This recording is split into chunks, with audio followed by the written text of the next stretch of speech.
शिरोळ तालुक्यातील कुरुंदवाड इथल्या नगरपालिका चौकात सर्वपक्षीय कृती समितीच्या वतीनं स्वच्छ आणि मुबलक पाण्यासाठी आंदोलन सुरू आहे।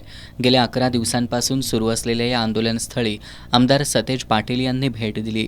सर्वपक्षीय कृती समितीचे अध्यक्ष प्रफुल्ल पाटील, माजी नगराध्यक्ष दादासो पाटील, तानाजी आलासे यांच्याबरोबर त्यांनी आंदोलनासंदर्भात चर्चा केली। यावेळी आमदार पाटील यांनी आंदोलनाला पाठिंबा देऊन लवकरात लवकर योजना कार्यान्वित होण्यासाठी प्रयत्न करणार असल्याची ग्वाही दिली। 100% आमदार म्हणून तुम्ही काय आमच्या माझं एक पत्र पाठवू, आम्ही मुख्यमंत्री उपमुख्यमंत्र्यांशी देखील याबद्दल संवाद साधू। त्यानंतर शिवजयंतीनिमित्त युवक आझाद मंडळाच्या वतीनं काढण्यात येणाऱ्या मिरवणुकीचं उद्घाटन आमदार सतेज पाटील यांच्या हस्ते करण्यात आलं। यावेळी कार्यकर्त्यांच्या आग्रहास्तव आमदार पाटील हे डॉल्बीच्या ठेक्यावर कार्यकर्त्यांसमवेत थिरकले सुद्धा।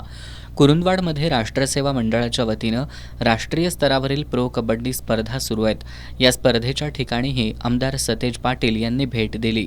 यावेळी गोकुळचे संचालक बयाजी शेळके, तौफिक मुल्लानी, माजी नगराध्यक्ष दादासो पाटील, अजित पाटील, रावसाहेब पाटील, धनपाल आलासे, सुनील चव्हाण, जवाहर पाटील, अभिजित पाटील, शरद आलासे, नितीन बागे आदींची उपस्थिती होती।